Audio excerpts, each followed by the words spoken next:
For this session, the topic of discussion will be communication technologies for Internet of Things. So I have broken this presentation in two parts. The first part, which is actually somehow related to the technologies which we will be using for information transfer from one point to other. So we should know some physical aspects of wave propagation. We will look at the important terminologies which we use for wireless communication. Then we have certain requirements from a selected communication technology. It depends on the application certainly. So what are those requirements and what are quality of service parameters? That will be discussed in first half of this session. Later on, once we have a background about the communication technology and the parameters and QoS required for any communication technology, then it will be a rather easier task to decide a particular communication technology. So I will start with the communication models, and then I have made three groups. Generally, we have different communication technologies. They can be categorized in these three groups. So the first group of communication technology will be short range, second will be for medium range, and third group of communication technologies, which is long range communication technologies, will be addressed. And at the end of this session, I will try to give a comparative statement related to the communication technologies which we will be discussing in respect to their ranges. So to start with, just give you a brief about IoT. So by the year 2025, it is expected that more than 27 billion IoT connections would be established globally. And this statistics, if you look at year 2015, it was just 6 billion. The revenue forecast will be around $3 trillion, and cellular and IoT connections will be 2.2 billion. Out of these connections, 45% will be cellular IoT connections will be used in connected cars applications. And for all these connections, it is expected that the data generated by IoT will be around 2 zettabytes. One more picture which will give us an idea about the global market of IoT in the period of around 8 to 9 years.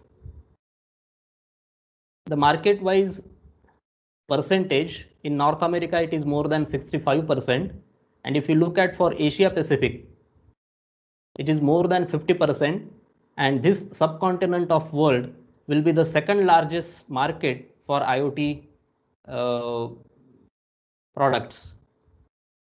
There are certain top companies or the major players in this particular domain which are also listed.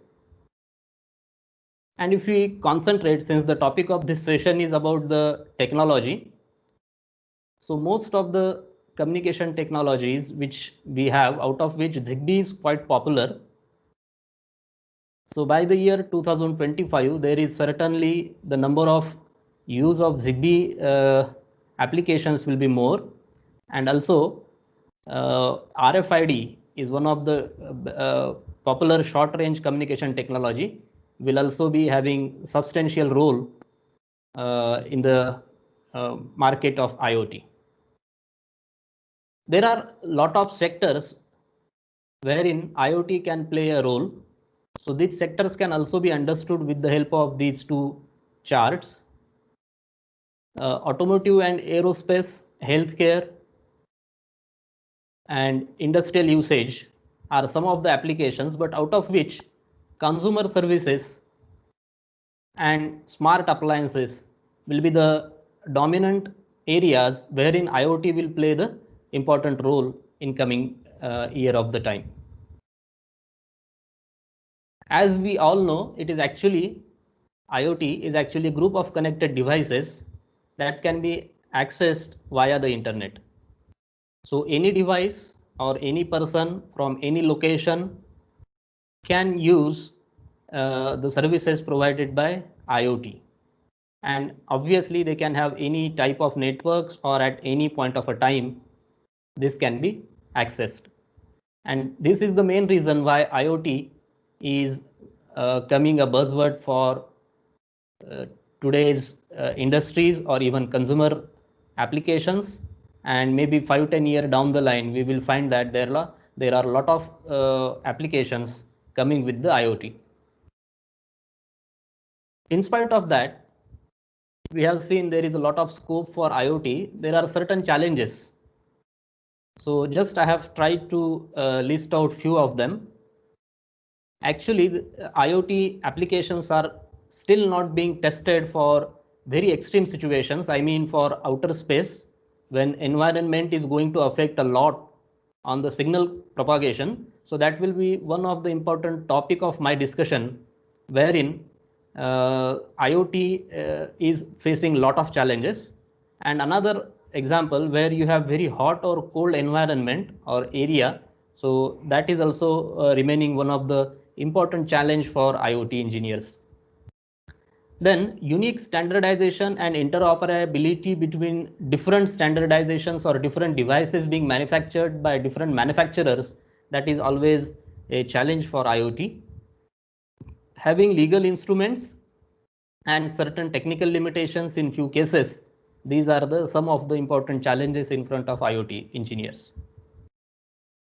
When we talk about IoT components, so this can be categorized in this particular sequence. We have first category called as identification. We have to identify a particular entity, or you can say as a device. So for that purpose, we have radio frequency identification or barcodes kind of a technology.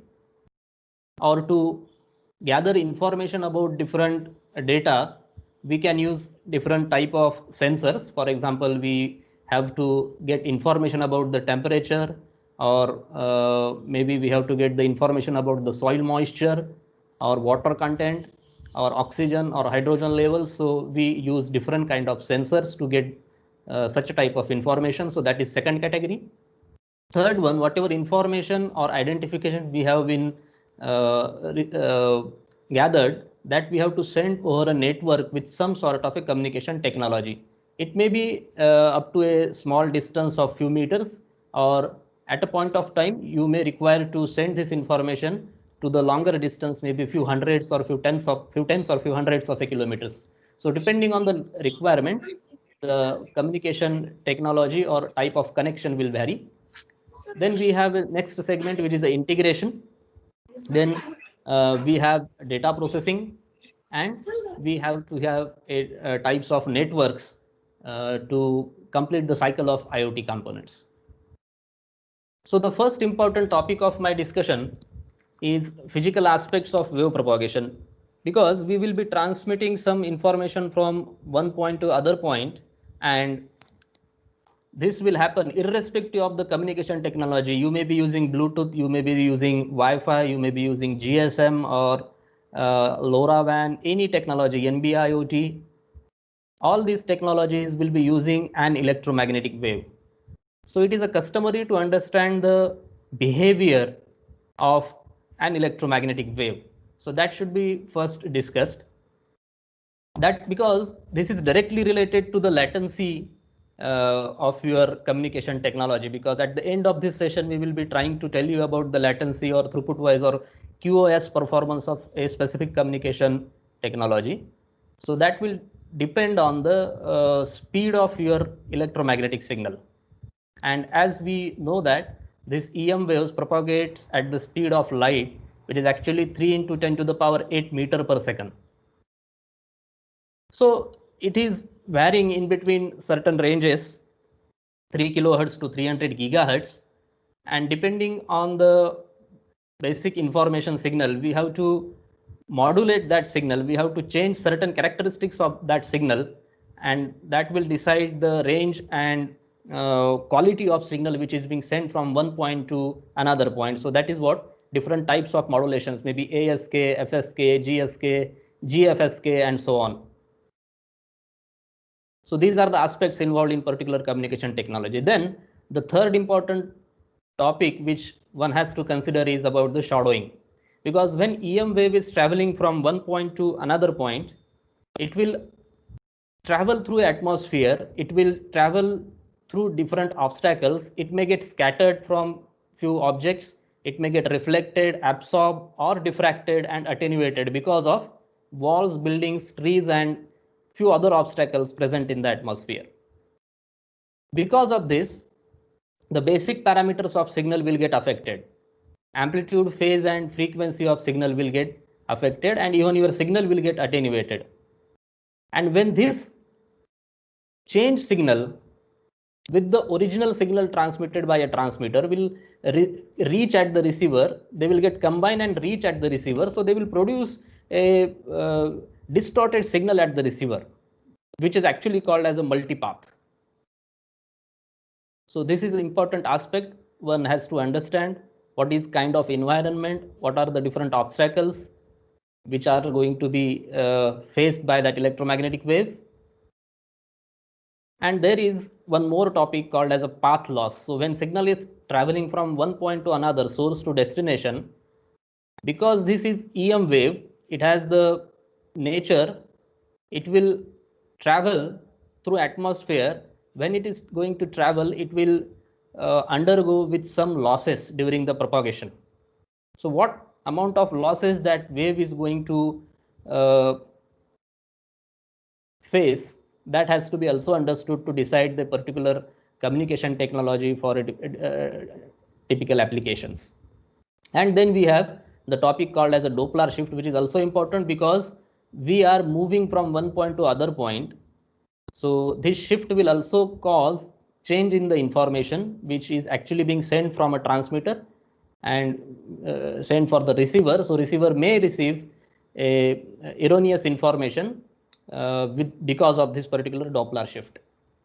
So as I said, these electromagnetic waves are also called as radio waves. They are from 3 kilohertz to 300 gigahertz, and the frequency which you will be deciding for a particular communication technology, that will determines the behavior of wave. For example, if you select a higher frequency, it can travel a shorter distance, but it can transmit a more data because it has got higher frequency, so the information carrying capacity will be more, but it will travel up to a shorter range because of its lower penetration ability. So depending on this, different technologies use different frequencies. That is why they have the categories like short range, medium range, and long range. So you will find that there is some differences in the frequencies they have been using. But the most popular band of frequency, which is unlicensed ISM band, which is at the 2.4 gigahertz of a frequency. So that is used for most of the wireless communication technologies. Many different devices operate in same band, causing interference, and that will result in decrease in the performance. So since it is unlicensed band, so most of the communication technologies will prefer to have the same frequency. So there is some interference between different communication technologies that has to be taken care. Then this is a general flow for wireless network planning. When you will be planning a wireless communication between a source and destination, first you have to look for the characteristics of the environment. How the geographical location of your site, whether it is a hilly or it is a flat surface, what is the content of water in that particular region, what are the buildings or what are the ways, means roadways are there. So all these environment conditions has to be taken care. Even the rainfall rate in that particular region is also important aspect to be considered, and that will decide the number of gateways which we have to install. and the site position. So this is called as the first network configuration. Then we have to have a very important topic to be considered, which is a link budget. So there are a lot of simulators available which can tell you about the link budget information. I will talk on this aspect little later. Then we have to carry out the capacity evaluation, where we can actually know about the traffic simulation, traffic model, and capacity of that particular wireless network. And finally, we go for the optimization of that particular wireless network. So this picture will tell you about if you have been sent some signal from a transmitter and you are interested to receive that signal at certain distance. So it may get reflected, refracted, or as I have said, scattered or diffracted from different obstacles. And when it reach to the receiver, it will get affected by different these shadowing or multipath effects, as well as there is a path loss. So the total transmission loss can be modeled as a path loss when signal is being traveled through atmosphere, plus the multipath fading kind of a phenomena, and that is the signal with these losses will reach to the receiver, and you have to reconstruct the information with that signal which you have received. So what is exactly the link budget? As you can see, there are two antennas. One is, let us say, a transmitting antenna transmitting some power from this point, and here we have some receiving antenna which is receiving some power, but there is some atmosphere present in between. We have some terrains, we have a climatic conditions, we have some earth curvature. So all these things are going to affect on the power received by a receiving antenna. So for any communication technology, there is the quantity called as link budget. Again, it has two different types. It may be uplink link budget or it may be a downlink link budget. So it is a two-way kind of a thing. When transmitter to receiver, you may call it as a downlink, and when user is sending some information to the transmitter, that is called as a uplink kind of a thing. So the quantity called as a link budget is generally expressed in decibels, and that is actually the deciding parameter. What is the minimum link distance that has to be maintained? So how far you can place your transmitter and receiver, that will be decided by this parameter called as link budget. Now you can say you have one sender and you have one receiver. In between we have some obstacles, maybe a wall is there or maybe a tree is there. So both these objects are going to affect on the electromagnetic wave propagation, and that will absorb some kind of electromagnetic wave. So that we have to understand. So one solution, one immediate solution some of you can propose for this is that if you have such kind of obstacles or multipathing or shadowing kind of effects, you can just place an amplifier in between of your sender and receiver. But make a note of this thing, amplifier is not a bidirectional. Amplifier is a unidirectional device, and the cost of amplifier is not very low. If we are choosing any communication technology, this is one of the parameters, whether it is a high cost communication technology or a low cost communication technology, whether it is affordable or not. We should see the price of that particular micro controller board and what is the module or communication technology module we have been using. If your module is costing more than your controller board, then that is not engineering solution, we can say. And if we place an amplifier to improve the link budget performance, again that is not the good solution. Even increasing antenna gain is not the proper solution, but this is the immediate solutions one can think about, but that is not actually feasible for IoT applications at least. So what is this link budget? It is actually proposed by Fries, and this is the amount of power received at the receiver when you have been transmitted some amount of power from transmitter with some antenna whose gain is GT. PT into GT is actually effective isotropic radiated power, which is being transmitted from a transmitter. So into the receiving antenna gain divided by path loss. So that is the classical equation of power received. And if you try to model it in further details, you can model the path loss or free space loss, which you have modeled over here. It's 4 pi AE upon lambda square. So this lambda means frequency will decide the losses associated with your signal. That is why a few slides before I said that if higher is the frequency, shorter will be the distance. And even the antenna gain or antenna size will also dependent on the frequency which you have been selecting. If you select higher frequency, the same gain can be shown by antenna with a smaller dimensions.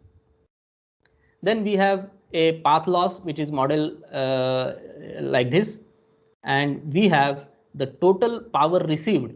If we consider the different losses, this is path loss LP. Then we have some losses related with the atmosphere LA. We have some transmitting antenna mismatch losses and some receiving antenna mismatch losses. So all these losses we have to incorporate when we have transmitted some amount of power from transmitter and receiving or trying to determine what is amount of power being received at the receiver. So we have to consider all these losses in total. So what is link budget? It is actually performance of any communication link, and so the performance of any communication link will actually depend on the link budget. And link budget is a way of quantifying the link performance that will decide what is the range of your particular communication link. The received power in a wireless link is determined by three factors. What is amount of power transmitted? What is the gain of antenna which you have used at the transmitter side? And what is the gain of receiving antenna with which you are receiving your electromagnetic signal? If you know that power, and if you minus the free space loss of the link path, if it is greater than the minimum received signal level of the receiving radio, then the link is possible, because for any communication link or for any communication technology, this minimum received signal strength is specified. That is called as actually the value which can be easily picked up by that particular communication technology receiver. And the amount of power received at that communication technology and its minimum ability, the difference between them is called as a link margin. And the link margin should be generally positive, and it is proposed that it has to be at least 10 dB for a reliable links. So with this picture, the concept of receiver sensitivity, this is the minimum amount of power. You can see on y-axis we have the signal strength in dBm. So this is the receiver sensitivity. If you have any power reach to the receiver below than this dBm signal strength, this receiver is not going to pick up that signal. And now this is the actual power which is being received by this receiver. So the difference between this receiver sensitivity, this is the minimum power which has to be there at the receiver, and the actual power received, the difference between them is called as the link margin. And as I said, that should be at least 10 dB. So we have a transmitting radio or a transmitting station and antenna, and we know that certainly we have to connect some cable in between of transmitter and antenna to take the power from transmitter to the antenna. And these cables are also important because they will also introduce some sort of attenuation to the electromagnetic signal. Then we have an important factor called as a path loss. Depending on the distance between transmitting and receiving antenna, this loss will get varied. When signal reaches at the receiving antenna, again it will antenna will be connected to receiver through a cable. That cable is also going to impose some sort of attenuation. So this is just a power in wireless system, how it is flowing. So let us take a simple example and try to understand the importance of link budget. Let's estimate the feasibility of a 5-kilometer link with one access point and one client radio. This is point-to-point communication type of a example. Access point is connected to an antenna with 10 dBi of a gain and having transmitter power of 20 dBm and receiver sensitivity of -89 dBm. Okay, the client is connected to an antenna with 14 dBi gain. This is the gain of receiving antenna, and with a transmitting power of 15 dBm and receive a sensitivity of -82 dBm. So when you will be transmitting signal from your client to access point, these parameters will come into the picture. The cables in both the systems are very short cables, and overall loss of those cables will be only 2 dB at each side at the frequency of 2.4 gigahertz, which is actually, this attenuation of cables is actually frequency dependent. So now the same thing is being picturized over here. We have a transmitting radio who is transmitting power of 20 dBm, and we have antenna who is used to transmit that power, and the gain of that antenna is a 10 dBi. But the cable which we have been used to connect the transmitting antenna to the transmitting radio is having its own loss of minus 2 dB. And we have the link of 5 kilometers. So that path loss, if we calculate for 2.4 gigahertz and R equal to 5, we will get minus 114 dB. Then the receiving antenna, we have a 14 dB of gain. Again, cable will have same loss, 2 dB. So what is the amount of power you will receive? If you have this much amount of power is being transmitted, so what is the amount of power you have received at the receiver, whose gain is this, and it is connected to the receiver with this decibels of a attenuation cable. So you have receiver sensitivity of minus 82 dBm in this case. So as you see this, your transmitter power with respect to distance, when it is traveling down the cable, it is going to reduce. When it is being transmitted by antenna to the free space, it will be boosted by some proportion. But when it travels down through the atmosphere, its amplitude is going to reduce. At the receiver, again, you are picking it up with the help of antenna in that way. And again, through the cable, you are sending that signal from receiving antenna to the receiver. So again, there is some sort of attenuation. So we have to find out the link budget for this particular link. So this is the way how we can formulate the link budget. So this is transmitter power from access point, which is 20 dBm, and the gain of antenna from transmitter, which is 10 dB. So that will be added. Cable loss from transmitting antenna and transmitter, we have 2 dB of a cable loss, so that will be subtracted. Then antenna gain at the client, we have a 14 dBi of a gain, and the cable loss, again, receiving antenna and receiver, we have connected with some cable whose loss is 2 dB, so that has to be subtracted. If we do this simple mathematical calculation, we got the total gain of 40 dB. But again, we know that there is a free space loss of 114 dB for a 5 kilometer of a link. So that will result into minus 74 dBm, which is actually the expected received signal level at the receiver. And the receiver sensitivity, as we have said, that it is minus 82. So the difference between this is actually the link margin, which is 8 dB, right? So this is actually the link budget we have calculated, and we said that has to be at least 10 dB. This can actually work. This link can actually work, but you can improve it little bit. Now just think it other way. We are transmitting information from a client to access point in opposite direction. In earlier case, we have sent from access point to client. Now from client to access point, we will be sending information, and this time the receiver sensitivity is minus 89 dBm. So that is the change. And the transmitted power, now you can see it is being transmitted 15 dBm. Rest of the things are common. Now the 14 dBi gain will come this side, because now this is your means opposite direction we are sending the signal. So this will be path loss will be common in both the cases. Then this was the earlier transmitter antenna. Now it is in opposite direction. So this will come to receiver side 10 dBi, and this loss is common. So we have to again determine the receiver power and what is the margin, link margin. Okay, so 15 dBm is transmitted from client plus 14 dBi of antenna gain. So this is 15 dB plus 14 dBi of again minus 2 dB cable loss plus 10 dBi antenna gain at the access point. But we have to reduce the cable loss at access point. So total is 35 dB. Again, we have to subtract the free space loss of 5 kilometers minus 114. So we reach to the value of minus 79 dBm, which is the received signal at the receiver when we transmit signal from client to access point. And the sensitivity is minus 89. So difference between them is 10 dB. So this link is quite good, even though we have transmitted a small power. In earlier case, we have transmitted 20 dBm. In earlier case, we have transmitted 20 dBm.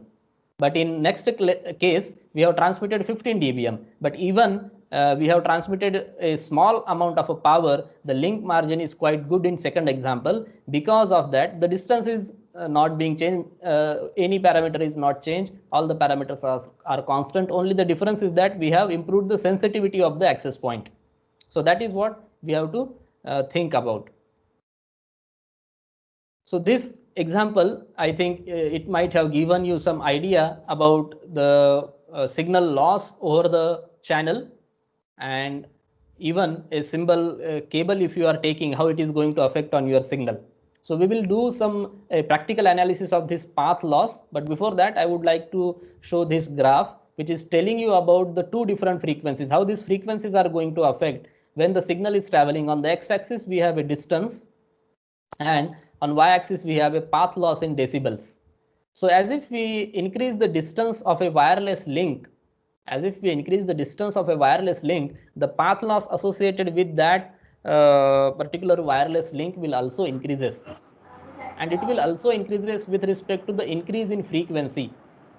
So that is the important study. With respect to frequency, the path loss is also varying. And now let us come to the important topic of this discussion, which is about the link budget for any particular communication technology, because we will be using some of these technologies. Maybe you'll be using long-term evaluation or long-range WAN, or narrowband category 1 or category M, or LTE, NB-LTE. So depending on that, depending on the subcontinent, you have different frequencies.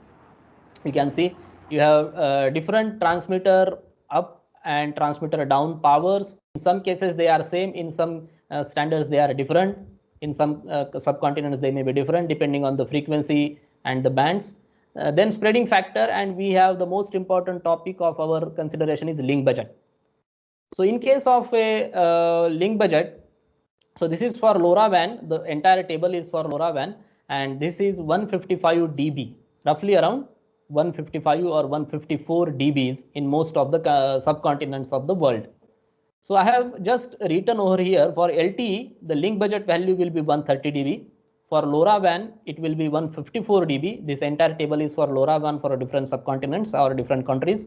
And the category 1 of narrowband will have the value of link budget is 151 dB. And category M will have this, and NB-LTE will have 150 dB. So depending on the communication technology, the link budget value will be decided by the that particular service provider.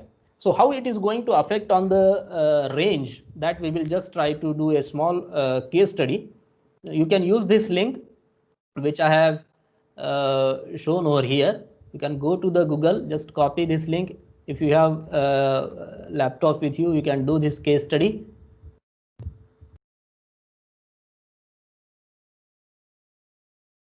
And just you can go to this particular calculator. I hope this is visible to all the participants. Now what I'll be doing, as I mentioned that 130 dB is the link budget for LTE. So let us try to determine, if we use LTE communication technology, what is the maximum distance which can be covered by LTE. It is said that it can be LTE can cover 100 kilometers of a distance. Let us consider ideal cases. We are not saying any practical example of antenna gains at site A and site B. Even we are not talking about the elevation angles for antennas. Even we are not considering the rain rate factor, which is actually the practical case. Just consider 100 kilometers of a distance, and we have taken the 900 megahertz of a frequency. So what is the received power? That is minus 131.5. But actually for LTE, it is 130 dBs. So this minus 131.5, this is the actual received power at the receiver. The LTE receiver will not able to catch this signal because this is lower than that its link budget value. So what you have to do? You have to minimize the distance between transmitter and receiver. So if you place transmitter and receiver at the distance of 80 kilometers, now the criteria of link budget for LTE will get satisfied, which is now minus 129.6. So it is well satisfied with the link budget value of LTE. Similarly, if you take the case of LoRaWAN, it is proposed that it can communicate over the few hundreds of kilometers. So first let us take a case of 1000 kilometers and find out what is the received power. So received power is minus 151.5. if you look at the LoRaWAN standard, it is 154 dB. Link budget is 154 dB.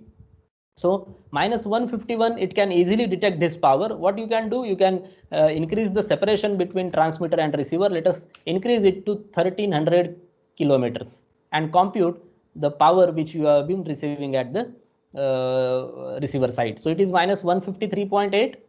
So that is close to 154. So that is very good kind of a received signal strength at the receiver. And this is the distance ideally LoRa can cover. But now, since you know that we have considered the ideal case, now let us just add on, because you have taken a case your antenna will be connected to the transmitter as well as the receiving antenna will be connected to the receiver cable with some sort of cables. Let us consider your cable which is connecting your transmitting antenna to the transmitter, giving some loss of 8 dB, and compute some received power signal. So now it is minus 161, which is well below of 154. So LoRa receiver will not be able to pick up this signal. So what you have to do? You have to reduce the distance between transmitter and receiver. Let us reduce it back to the 1000 kilometers and check it. Even this is now minus 159, which is well below this 154 dB of a signal. So still this will not be picked up by LoRa receiver. Then what you have to do, you have to still reduce the signal. Let us make it now 800 kilometers and compute. Still it is minus 157, even well below of 154 dB. So we have to reduce the signal distance between transmitter and receiver by the value wherein we have the received signal power strength is above 154 dB. Now it is 153 dB. So almost that case, that is means the minimum maximum separation between transmitter and receiver is 500 kilometers. The only loss of a cable, let us say 5 meters or 10 meters of cable you have been used, it is producing a loss of 8 decibels. So the actually, if it is a 10-meter cable, so 10 meters of cable is actually equivalent to 800 kilometers in free air, because we have been reduced from 1300 kilometers to 500 kilometers. That is the difference of 800 kilometers, and that is because of just cable attenuation of 8 dB. So now you can get an idea about how important this link budget study will be there to determine the exact range for your wireless communication technology. Okay, so this is the first part of my discussion which I have planned for. And now in the second part, I will just discuss about the wireless technologies, different wireless networks, some of the wireless topologies and wireless standards. So these are the some terminologies. Quickly we'll go through them. So Bluetooth, Zigbee, Wi-Fi, LoRa, Z-Wave, all these are called as the technologies which are basically used to transmit your radio waves, transmit and receive radio waves. Networks are actually the bunch of interconnected PCs or computers that facilitate the exchange of data or some other purposeful work. So the first computer network to be designed was ARPANET for the United States Department of Defense in the late 1960s and early 1970s. So these are the different wireless networks we use for different applications. I will not read out names because you may be knowing all of these networks. So depending on the type of network, the technology will be different, the standard will be different, and the range will be different. Also, the power and cost of that network will also different. So this is one more picture of wireless network. We'll talk about the different networks, their applications, maximum data rate, range, and the standards which they will be using, wireless standards. So this is important topic, wireless topologies, how you are going to connect your nodes. It may be connected in a star network fashion, or it may be connected in a mesh network fashion, or there are some basic connections, maybe a common bus topology, ring topology, or fully connected inter-network topology. So the three important wireless topologies, which are mesh, star, and point-to-point, I will just talk some about these wireless topologies. Generally, mesh topology is used in home automation or smart HVAC control and smart buildings. It has very low transmit power and shorter links, which basically allows a fairly long battery life, which is important QoS parameter, and enables you to move a lot of data around the network. So range between two mesh nodes is quite limited.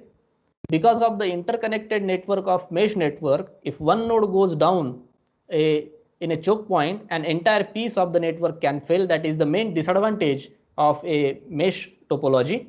And some examples of this mesh network topology include ZigBee, Z-Wave, and Thread. There is another wireless topology, STAR. Majority of low power wide area network technologies, in addition to Wi-Fi and cellular networks, uses this particular technology. So the complexity is reduced and the central hub will be there. So the information will be processed to that central hub. That is why the topology is called as the STAR topology.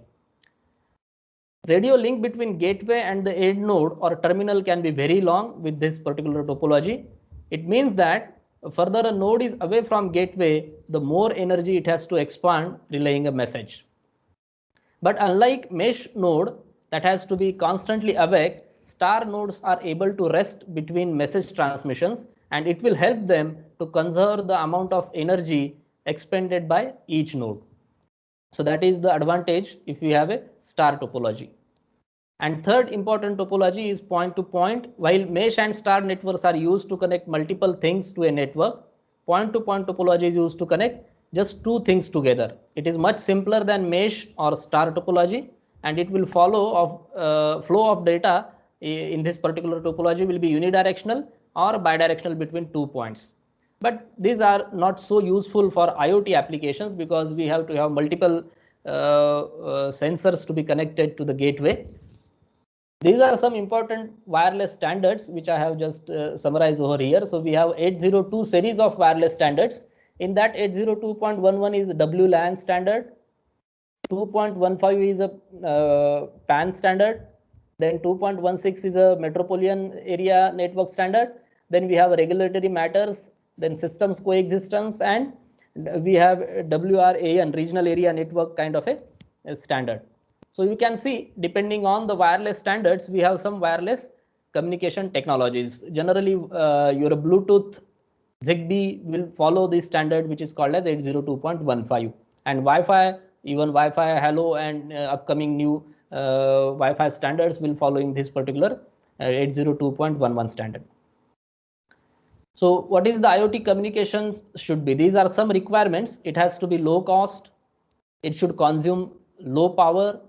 And if it consumes low power, it can withstand for a longer and longer duration. So long battery duration is another important requirement of IoT communication. High number of connections should be possible through this particular communication network. There is the different bit rate requirement depending on the application. Then we have a range requirements depending on different applications. Low processing capacity, low storage capacity, small size devices for portability, and simple network architecture and network protocols are some of the requirements of IoT communication technology. Varying bandwidth requirements, how much information you can actually send. So that will depend on the particular communication technology. So you have long range versus short range, you have the battery life and various QoS parameters. So the three important parameters which are actually important for any communication technology are throughput, bandwidth, and latency. So with this picture, you can easily understand what is bandwidth. It is actually like a one pipe you have with you, and how much amount of water you are been sending through this pipe, that will actually the throughput. So throughput and bandwidth both are expressed in with same unit, that is bits per second. But how effectively your channel is being used, that will decide by the throughput value. And the amount of time required for data packets to move from source to destination, that is called as a latency. So latency or delay is actually time elapsed between the packet generation at one node to another node, and it depends on the transmitting speed at the source node, as well as how much speed of the signal you do have when it is traveling through the channel, and we know that that will be an EM signal, so its speed will be constant. Then the third important parameter which will decide the latency is the packet processing speed at the destination node and the size of the packet. And one more important, what is the distance between receiver and transmitter and how many count of hops between them will be there, so that all these parameters will decide the latency of your system. Throughput is actually the amount of application payload successfully delivered from source node to the destination node over a communication channel per unit time. And throughput can be significantly less than the data rate because of the packets loss and protocol overload. So that we have seen with that picture. Reliability is another quality of service parameter. So the probability that packet is successfully delivered from the source to destination is actually the reliability. Lifetime and security are also two important quality of service parameters for any communication technology. Now the next topic is actually the communication models. We can have device to device. Quickly I will go through this. We have device to device, device to cloud, device to gateway, and backend data sharing. So just I will show you the pictures. Device to device is actually Bluetooth, Z-Wave and Zigbee are actually the device to device. So this is one picture which will let you know about what is the communication mode. So we have one device to another device directly connected. Then we have device to cloud. So through cloud with some protocols, we will be sending information to the destination, but we will be using some cloud for that purpose. So this is called device to cloud communication. Then we have device to gateway. For example, we have a Bluetooth Smart, or we have a IEEE standard Wi-Fi or long range WPAN kind of a thing we'll be using as a local gateway. Even your smartphone can act as a local gateway, and it will connect to the cloud. So it will get information from your sensor. It can be sent to the cloud, or it can be sent to your receiver. So this is called as a device to gateway kind of a communication model. And the last one is a backend data sharing. So this is actually the picture which take the information from light sensor to the AS service provider. Then we have different service providers will be connected with some different protocols, and this is used communication model for these communication technologies. So now this is the last part of our discussion for different communication technologies. We have classified them into three categories: long range, medium range, and short range. For short range, we use generally Bluetooth, BLE, RFID, and infrared. For medium range, we generally use Zigbee, Thread, Z-Wave, Wi-Fi, a low power Wi-Fi, which is also called as Wi-Fi Hello, and Li-Fi. For long range, we use cellular networks and LPWA standards. Even we think for 5G and satellite kind of a technologies for long range applications. So the range versus data rate and power consumption, if you can see for personal area network, if you use Bluetooth and BLE, the range will be shorter, even their data rate and power consumption is also short. But when you have a long range requirement, you can go with the low power wide area network such as Sigfox, Telensa, LoRa, or RPMA, or NB-IoT. So they can be used for long range distance, and their power consumption is very low, but at the same time their data rate is also low. When you have a requirement of a short range with high data rate, so you can go for a WLAN technologies, for example Wi-Fi, but their power consumption is also very high. But when you have the requirement of long range as well as high data rate, so you have to go for the cellular technologies, but at the same time their power consumption will be more, even their cost is also more. So you can see with the another picture which talks about all these technologies, range and bandwidth versus power consumption. RFID and near field communication will have very small range. Then we have medium range like BLE, Zigbee, and Z-Wave. So their cost is also less. But as if you move towards the high range and high data rate, for example 5G kind of applications, or if you go for even satellite kind of applications, that will cost very high for that particular technology. Now you one more important thing, this LTE, NB-IoT, all these technologies are actually low power WAN technologies. And this one Wi-Fi Hello is actually a new standard. Even this 5G is not currently available, but this can be the future of these communication technologies. So quickly we'll go through the short range technologies. We have three short range important technologies: Bluetooth, or its higher new upcoming version, that is BLE, low power Bluetooth. Then we have NFC, and we have RFID. So Bluetooth is having three classes.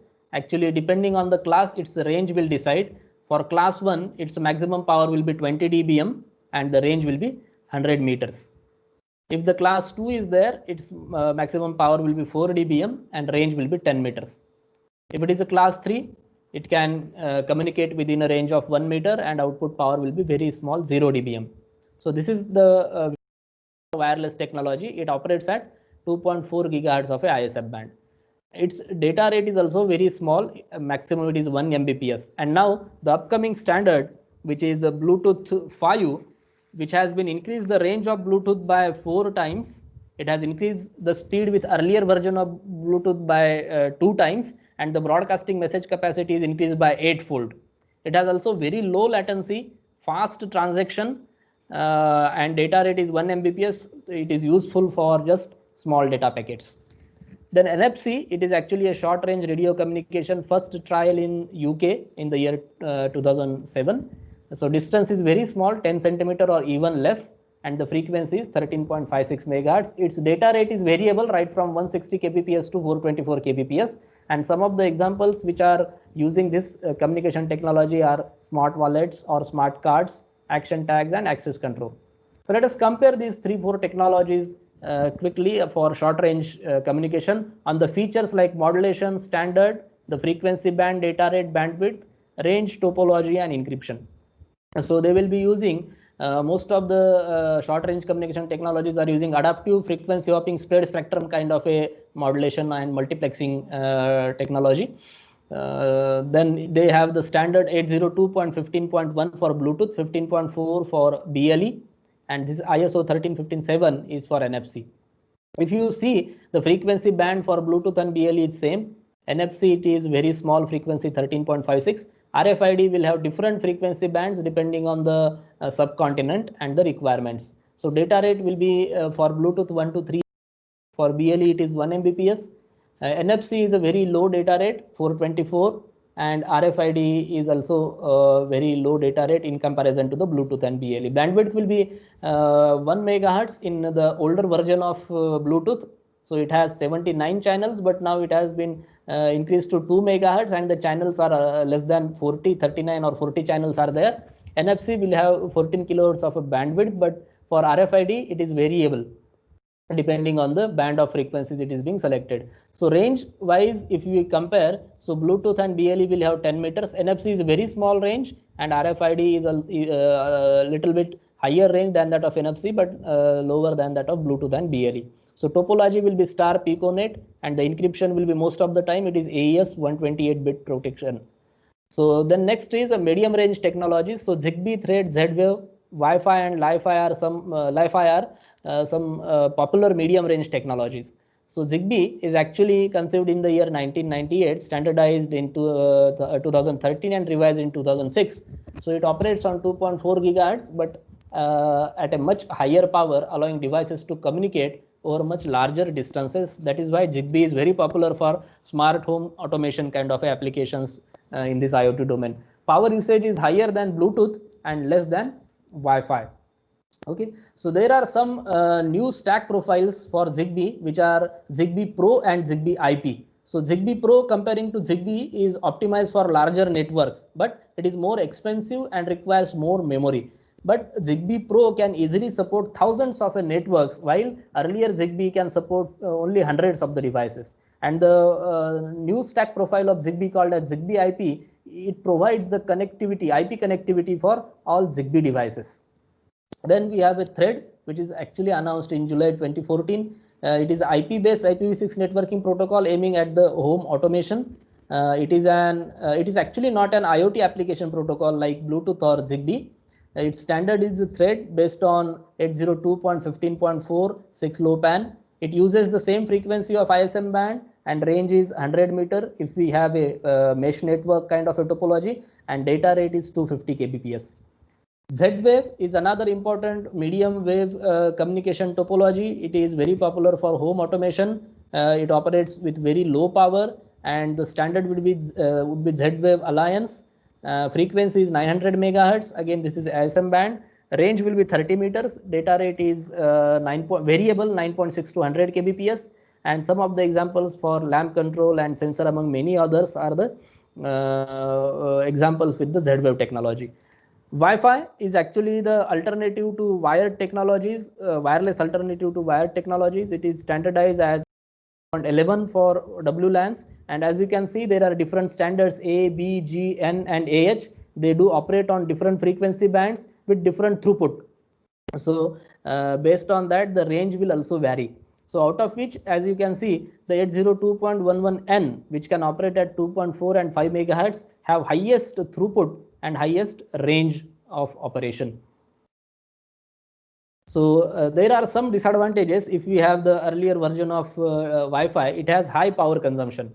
So when we compare Wi-Fi with Zigbee, BLE, and Z-Wave, some low power Wi-Fi modules has to be designed for the applications in the particularly in IoT domain. So low power Wi-Fi, which is Wi-Fi Holo, is actually came into the market. Maybe a few years down the line, we will be using this particular communication technology. And Wi-Fi is not capable of meshing. That's why connectivity is limited by access point coverage. So this was the limitation with earlier Wi-Fi, and it has been solved with the help of Wi-Fi Direct, or that is called as Wi-Fi point-to-point, which is actually recently developed to change the requirement of access point to use the Wi-Fi. So this is a Wi-Fi Halo, which is 802.11 AH technology. So this will be useful with very low power. As we have a BLE, which is the upcoming version of Bluetooth, which operates at low power. Similarly, we have a updated version of Wi-Fi, which operates with low power, high data rate, and wide coverage. So it can operate with the different frequencies, maybe 900, 2.4, or 5 gigahertz, depending on the application. You can choose it. It is more flexible. The protocols, low power consumption, it can easily compete with the Bluetooth, higher data rates, and wide coverage range. So this makes very efficient communication technology, which can compete with the Bluetooth kind of a low power communication technologies. So this table talks about the comparison between medium range technologies. Now I will just read out the important topics, which is the data rate. Data rate in case of Wi-Fi and Li-Fi is very high, but Li-Fi communication technology is actually not in use. It is under research.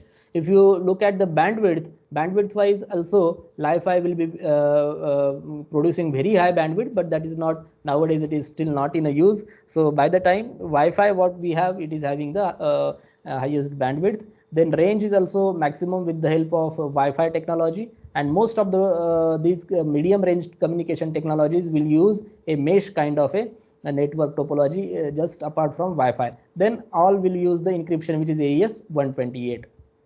So the last segment of my presentation is about the long range wide area networks, low power wide area network technologies. So they do operate on the 4 C's. What is the capacity, whether it is a unidirectional or bidirectional communication, what is the data rate and the speed of that particular communication technology, what is the coverage, outdoor coverage area. We have talked in detail about the coverage, indoor, whether it is underground or the existence of buildings and walls, because even single brick or even a glass is going to attenuate the RF signal by a certain amount. Then we have to consider the cost per device or cost per network. Then scalability, how you can add the number of users to the existing system, whether it is possible or not. That is the important parameter called as a scalability. Energy efficiency, battery life, and latency. So that is what about the consumption, energy consumption. So these are the 4 important C's called as a 4C approach of LPWAN technologies. There are some popular technologies called as Sigfox, LoRa, RPMA, Telensa, or QoViso, like of all these technologies. So LoRa is actually a low power wide area network. Its modulation version will be CSS, chip spread spectrum, with a typical channel bandwidth of 125 kilohertz. It has very high sensitivity. Now you can understand what is meaning of this sensitivity. It can sense the signal of minus 137 dBm, and gateways can sense the signal up to minus 142 dBm even. It can withstand up to 15 kilometers. As we have done that particular analysis, it was the ideal case. When you take the practical case, the range will reduces a lot. So you can easily understand this 15 kilometer why this is the limitation. So it has very strong indoor penetration with high spreading factor, up to 20 dB penetration for deep indoor kind of applications. So this is very, very popular in indoor applications. It operates, actually it has resistance to Doppler effect and multipath for signal weakening. So that is the biggest advantage of LoRa feature. It operates on 868 and 915 megahertz. its range will be 2 to 5 kilometer in dense urban, because depending on the obstacle, signal attenuation will increases, and if it is a suburban environment, range can be increased up to 15 kilometers. Sigfox is the actually first LPWAN technology based on BPSK transmission, the physical layer based on ultra narrowband wireless modulation. It is a proprietary system. Its throughput is very small, 100 bps, around 100 bps. It operates on very low power, and its range is very high, up to 50 kilometers. So these are the important topics related to the Sigfox. Then we have a NB-IoT, which is a very new kind of a communication technology. It is released by 3G. So you know about this GPP, this is Generation Partnership Project. So some technologies are 3GPP and some communication technologies are non-3GPP. So this is invented in the year June 2016. It operates on the different frequencies, coexist with the GSM 700, 800 and 900 megahertz. Its range is up to 10 kilometers and bandwidth can be 200 kilohertz. So this is a comparison of a low power wide area network technologies, their frequency bands depending on the subcontinent. So we generally have this particular band of 430 megahertz for LoRaWAN in India. So data rate is maximum 50 kbps for LoRaWAN, but Sigfox, it is very low data rate. It is maximum up to 600 bps for the downlink applications. If we compare the data rate wise, LoRaWAN is most popular, but the range, if you compare, the Sigfox can cover the larger distance. Okay, so the topology generally they all low power wide area networks use the star kind of a topology. So maximum output power for LoRaWAN is 14 to 30 dBm. For Sigfox it is 14 to 22 dBm, and for IGNOU it is 21, and NB-IoT, which is only 20 dBm is the maximum output power. So this one is quite popular application or communication technology, GSM, GPRS Edge, which is actually a second generation of a communication. UMTS, HSPR 3G and LTE ULTA are all the 4G standards. They operate on the different frequencies, and the range is 35 kilometer maximum for GSM and 200 kilometer for HSPA. Then data rates will be different depending on the standard. And examples, we have cell phones, machine to machine, smart meter and asset tracking. So this is the comparison based on the quality of service parameter for low power wide area network. If we see Sigfox, it has the long range, but it will cover very high coverage, but at the same time its quality of service, or if you consider the latency performance, it is very less. If you compare a narrowband IoT, so its range is low, it is not long coverage kind of a communication technology. Deployment will be very long, then if it is not cost efficient. But if you consider the latency, throughput, performance and reliability of this, so any NB-IoT is very efficient. So similarly you can see for the LoRa, and this is comparison of all the technologies in a single slide. If you have low power WAN, ZigBee, or even you have a wide area kind of technologies, GSM, 3G, 4G and 5G. So they can cover a very long distance if compared with the ZigBee kind of a technology. And even they produce a very wide bandwidth, and at the same time their power consumption and cost will be very high.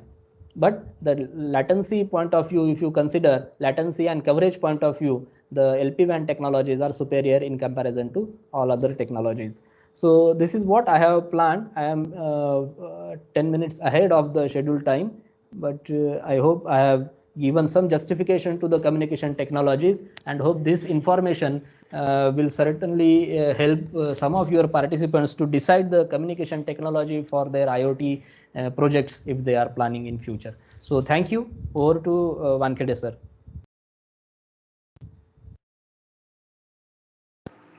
Thank you, sir. Yeah, thank you, sir, for giving us a wonderful insight into the different communication technology, then how we can plan the different, what do you say, the planning of the networks. I request the participant, those who have the queries, they can raise their hands, so that one by one we will take the queries.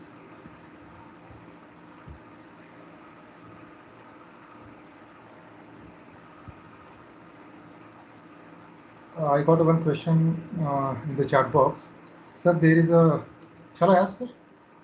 Yes, sir. Yeah. Could you please discuss what is the frequency band for LoRa in the India and how many channels are available? Yeah, so I think it was there on the slide. You can see for Asia, it is 430 megahertz of the frequency.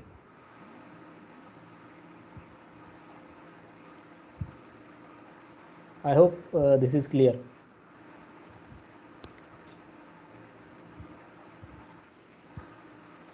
Yeah. Is there any question you can ask either in a WhatsApp group or yeah, there is a one question from the participant that whether the NB IoT is available in India or not.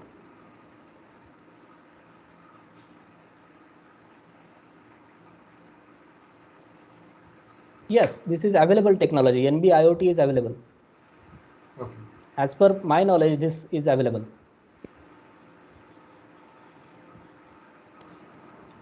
Excuse me, sir. Good afternoon.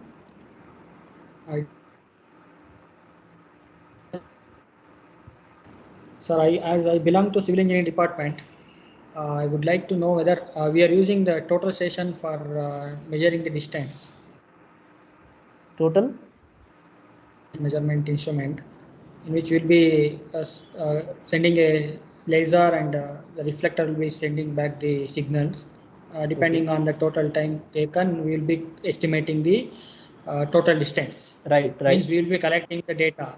Right. So The time as required you are to travel mentioning, the distance, right? Yeah, as you are mentioning in your problem, we are actually I was able to communicate, means differentiate between you're sending signal from tower to another tower, there will be losses, no? So Right. like that, in our case also, there will be number of losses will be taking place. So if you can give some glimpse on how we can put that concept into IoT, that will be helpful, sir. Yeah. Actually, when you will be sending information from sender to receiver, and your expectation is that depending on the range you will be sending information, right? Correct, sir. So in that sense, you have to look at what is the amount of power your transmitter is being sending, and what is the minimum power which can be means detected by your receiver. So that is starting point. Actually, what happens? So means If we have to you may have a 20 collect meter of collect the power at the source as well as at the reflector at both points. yeah. That's all. So depending on your range, actually what will happen, you may be expecting a 12 kilometers of a link by using, let us say, a LoRaWAN, but Yes, you sir. are not able to establish the link, and you will be struggling to get an information at the or the signal at the 12 kilometers. So what is your solution? You have to improve the antenna performance, might be increasing the height of your antenna, or maybe you can increase the transmitting power, or the best engineering solution what I would suggest from RF perspective is that you can use the cables which will actually produces a very less attenuation, because generally we do not concentrate on the type of cables which you use for IoT applications. You will look with the embedded perspective. As I suggested that even if a 10 meters of a cable you will be using and it is producing a 8 dB of a loss, it will actually going to reduce your range distance by 800 of kilometers. So that way, these are some of the options which you can consider while designing any radio network link. Thank you, sir. Thank you so much. Okay, thank you. Sir, Amol Dhade here. Yes. What will be the sir applicability of mobile ad hoc network in such kind of wireless things? Mobile ad hoc network, actually this is not the topic which I have planned to discuss over here. If you could just elaborate what you expected to ask. What do you mean by applicability? What is? Yes, sir. Basically, in the MANET, we have some wireless connectivity, node to node Yeah. connectivity is that. Right. So, can we implement it in IoT and all? So, is there any kind of applications available that works on the MANET? Sorry, I could not answer this question, because see, the communication technology and what you are asking, it is something different to the topic of my interest. You can Okay, get sir. back to our coordinator. He may be able to answer this question. Okay, sir, no issue. Okay.